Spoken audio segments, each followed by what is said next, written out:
Welcome to Roundel Live, and there's not much to talk about in this episode. Not this week, anyway.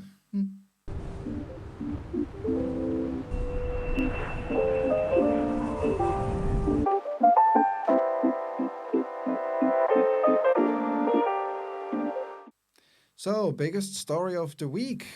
Another vacancy for retail in the High Street in Douglas. What's going on? Well, it's not just a vacancy in the high street, it's my clothing supplier. I mean, literally half my wardrobe is from that shop and that company. I'm not even kidding. Motorsport Merchandise, who were the license holder, one of the license holders for all the TT merchandise, your t-shirts, your jackets, everything, have not tendered for the new contract for next year. And I have a bit of an inside scoop what happened. Not all of it probably is public knowledge by now, but we can just say that allegedly certain things happened. Well, we're talking about a big business here, aren't we? It's not just massive. A shop on the high street. No, we're talking seven-figure stuff. Clothing that is shipped out far and wide, right across the planet. And of course, when we're enjoying the TT around the back of the grandstand, we see all these fat, bald, middle-aged men, triple XL size T-shirts on parade. And that isn't going to be the case, is it? At least it looks very much in danger. So the way this usually works is, of course, there's a licensing agreement, and the government licenses it out, and then private companies go out and produce the merchandise and sell it, and then the government gets a cut, and everyone is happy. This contract, this agreement, comes out to tender once in a while. It was due for renewal last year, or at least the process should have started early last year. Because to do a TT T-shirt, that's not just a matter of a couple of weeks. It takes, the best part of a year to get it done, because you need to have the tender agreement, so that you have to have the license, which means you have to tender for it. Otherwise, you can't even operate, right? And then once you have the license, you need to go out into the market, buy your cloth, buy all the other stuff, the fabric, everything you need. Then you have to have your designs. Then you need to send all of that to your factories in China. Then they need months to produce this. We're talking thousands of garments here, right? And different ones, and different designs, and different sizes. And then they need to send it all back. So it's a lengthy process. Let me just stop you there. So you're saying that you need the license, the actual TT logo first, to put in for the tender? No. You need to have the license before you can go out and have the stuff done. Because until you know that you've been successful in the tender process. So which do they do first, though? Because that's quite a big deal, isn't it? It's a massive deal. Is acquiring the license. Yeah, and normally, so the normal process, or the way it should have happened, from my understanding, is early last year, the Department for Enterprise should have said, hey guys, the tender is up for renewal, the license, here's the tender process, hop, let's go. Plenty of time. Yeah. They left it extremely late, from what I have heard. I'm not even sure they have done it yet, or the tender has been processed yet, or finished, the new contracts are out yet. Nobody knows. Maybe the DFE can tell us. But they left it for a fact, and I know this, right from the inside track, they left it very, very late. That means the few people who are interested in this, motorsport merchandise being one, it seems like they looked at it and went, well, we can't really, do something in this time frame. It's too late. And it's just not, like, it screwed everything up. And they basically said, we're not going to tender. So this is a local company, local jobs, yes, isn't it? And, of course, there's premises that we know that are on Duke Street. But do you think it's a case of maybe they've thought, you know what, I can't be bothered with this, that the process is just too complex, or have they been shafted? It may well be a little bit of both. It was a profitable business. I mean, they've been doing it for years. They were the biggest name.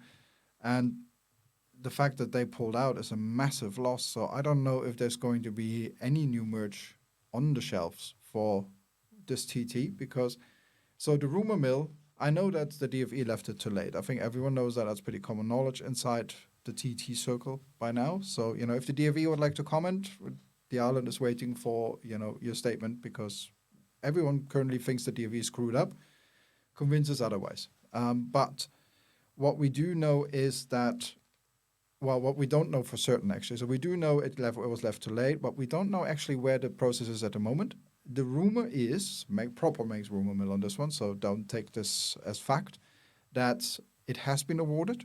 So there was a tender process. Someone else tendered, has been awarded. The rumor is it's a company in England, and that it's another makes business basically lost. That is the rumor. I don't know if that's true. We really need the DFE to, Well, that issue kind of something of a statement. stinks if that is the storyline. But I tell you what, I mean, you look at the best T-shirts, the best TT T-shirts of all was the Bushies T-shirts. Remember all the cartoons and the styling and the different themes for every year? Well, hopefully, they can be top of the shelf for the customer pick. But also, surely this is an opportunity now to maybe go into the depths of the Laxey woolen mill and like crank up the looms and harvest a load of wool off these, sheep wandering round on Snae Fell, and maybe have like woolen T-shirts, to cope with the For 50 with the quid a TT piece or weather, something. with the TT weather, because the wool's slightly waterproof as well. Might chafe a little bit on the nipples. Have a great big 3 legs with a motorbike embroidered on. That's a nice touch, isn't it? I could see you in one of those. They're going to cost 50 quid each then. Cause they're Doesn't handmade matter. on, yeah. Doesn't matter. A good T-shirt costs you about 35, 40 quid. What's doesn't really, it? really frustrating, so again, Stretchy as well for all those big fat bellied bikers that come over.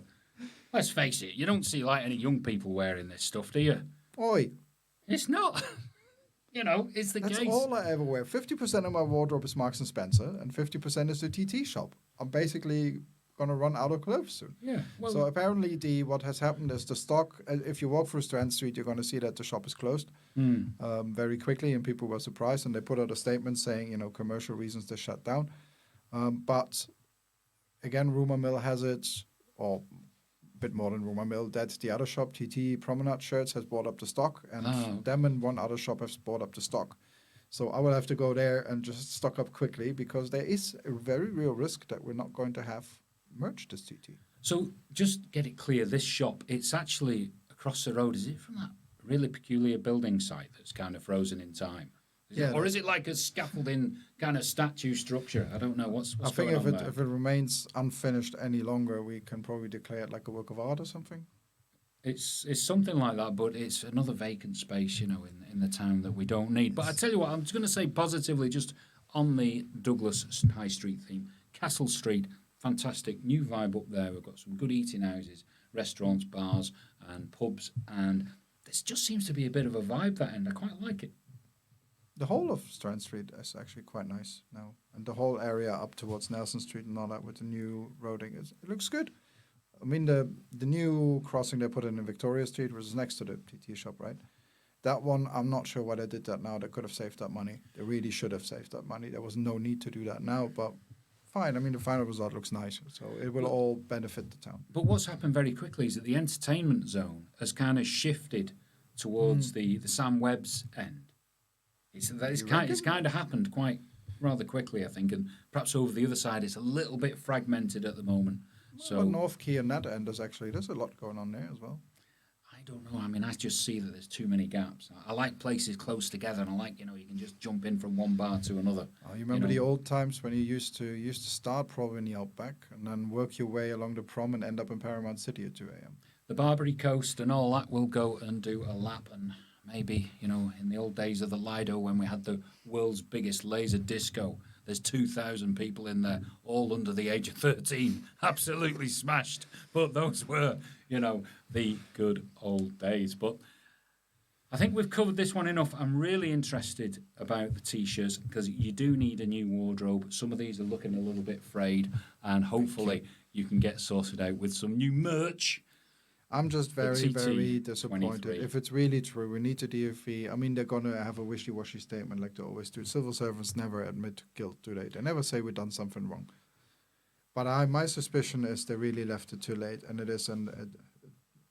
Some people even said the DFE should rename itself back to the previous name, which was, of course, Economic Development, the DED. That was the it. the Department of Economic Destruction. But it's leaderless, isn't it? It's leaderless, really, at the moment. We've got Laurie Hooper, who's got his hands full with the health basket case that's falling to pieces. But yes, the Department of Enterprise. I mean, who would you like to see as an MHK in there?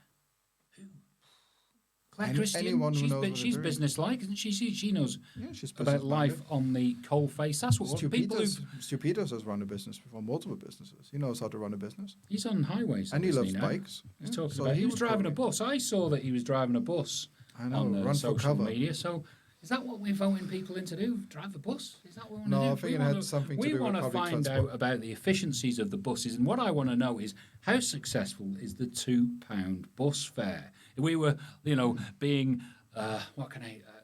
we had it in our faces, didn't we, when it was rolled out as it was going to be a great austerity crushing measure, and yet I'm not really hearing anyone singing from the rooftops about all these fares that have just gone into hyperspace. You know, that there's so many more people using the buses because I just see empty ones rolling past me at regular intervals. FOI request, isn't it? Yep. Maybe we should. Yep. Maybe we Okay. should. Until then, I will probably have to head off and buy bulk T-shirts before they run out. Oh, will there be a closing down sale? No, the bulk buy. Apparently, the stock Oh, is it's all already gone, bought is it? up. Yeah, It's all gone. Oh, well, there you have it. Maybe snap them up. They could be collector's items in the future. Yes, another DFE success story. Okay, that's enough on that one. We'll see you again. See ya.